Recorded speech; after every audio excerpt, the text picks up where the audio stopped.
ஆண்டவரும் இரட்சகருமான இயேசு கிறிஸ்துவின் ஈடு இணையற்ற நாமத்தில் அன்றன்றுள்ள அப்பம் வாசகர்களுக்கு எங்கள் அன்பின் வாழ்த்துக்கள். 2024 ஆண்டு டிசம்பர் மாதம் 2ஆம் தேதி திங்கட்கிழமைக்குரிய தின தியானம். இன்றைய தலைப்பு ஜெபத்திலே காத்திருங்கள். ஆபகுக் 2:1 சொல்லுகிறது, நான் என் காவலிலே தரித்து அரணிலே நிலை கொண்டிருந்து அவர் எனக்கு என்ன சொல்லுவார் என்றும் அவர் என்னை கண்டிக்கும் போது நான் என்ன உத்தரவு சொல்லுவேன் என்றும் கவனித்து பார்ப்பேன். காத்திருத்தல் என்பது ஜெபத்தின் ஒரு பகுதியாகும். இன்றைக்கு அநேகர் ஜெபிக்கும் போது கர்த்தரிடத்தில் தங்கள் தேவைகளை எல்லாம் கேட்டுவிட்டு எழுந்து விடுகிறார்கள். கர்த்தருடைய மெல்லிய சத்தத்தை கேட்க பொறுமையுடன் அவர்கள் காத்திருப்பதில்லை. இதனால் பல வேளைகளில் தேவனுடைய சித்தத்தை அறிய முடியாமல் போய்விடுகிறது. நீங்கள் ஒருவருடன் தொலைபேசியில் பேசுகிறீர்கள் என்று வைத்துக் கொள்வோம்.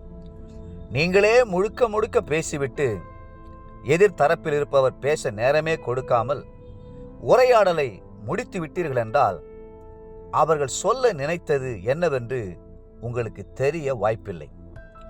அவர்களுடைய ஆலோசனை என்னவென்று நீங்கள் அறிய முடியாது.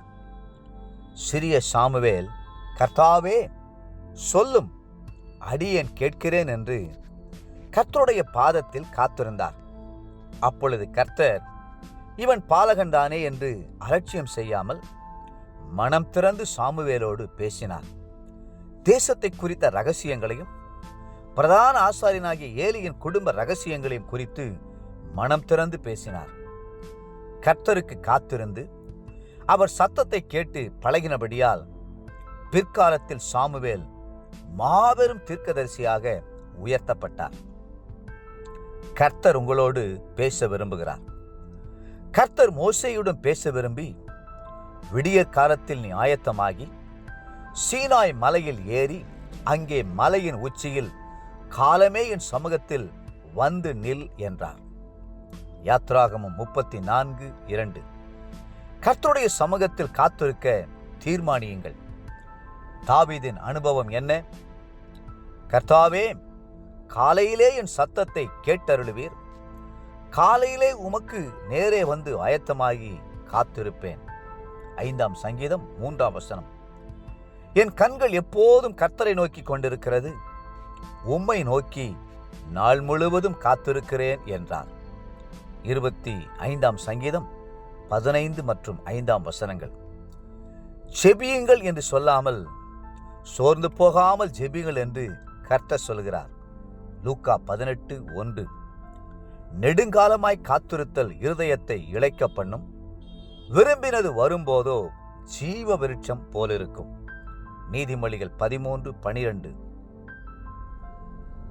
என்பதே சோர்ந்து போகாமல் ஜெபிப்பதின் பயன். நீங்கள் பொறுமையுடன் இருந்து பதில் வரும் வரை ஜெபியுங்கள்.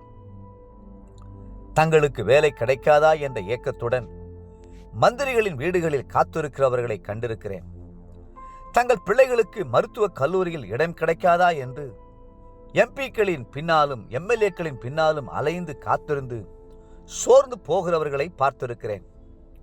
நாசியிலே சுவாசமுள்ள மனுஷனை நம்புவதை விட்டுவிடுங்கள். எண்ணப்படுவதற்கு அவன் எம்மாத்திரம் என்று வேதம் சொல்லுகிறது. ஏசாயா 2:22. தேவ பிள்ளைகளே, கர்த்தருக்கே காத்திருங்கள். பொறுமையாய் கர்த்தருக்கே காத்திருங்கள். அப்பொழுது நீங்கள் வெட்கப்பட்டு போவதில்லை. இன்றைய நினைவிற்கு 65ஆம் சங்கீதம் 2ஆம் வசனம். ஜெபத்தை கேட்கிறவரே, மாம்சமான யாவரும் உம்மிடத்தில் வருவார்கள். இன்றைய வேத வாசிப்பு காலை எசேக்கியேல் 42, 43 மற்றும் 44ஆம் அதிகாரங்கள். மாலை 1 யோவான் 1ஆம் அதிகாரம். அன்புக்குரிய அன்றன்றுள்ள அப்பம் வாசகர்களே, மீண்டும் உங்களை வாழ்த்துகிறோம். கர்த்தருடைய சமூகத்தில் பொறுமையோடு காத்திருங்கள். அவர் உங்களுக்கு பதில் கொடுத்து உங்களை ஆசீர்வதித்து மென்மேலும் உயர்த்துவாராக. ஆமென்.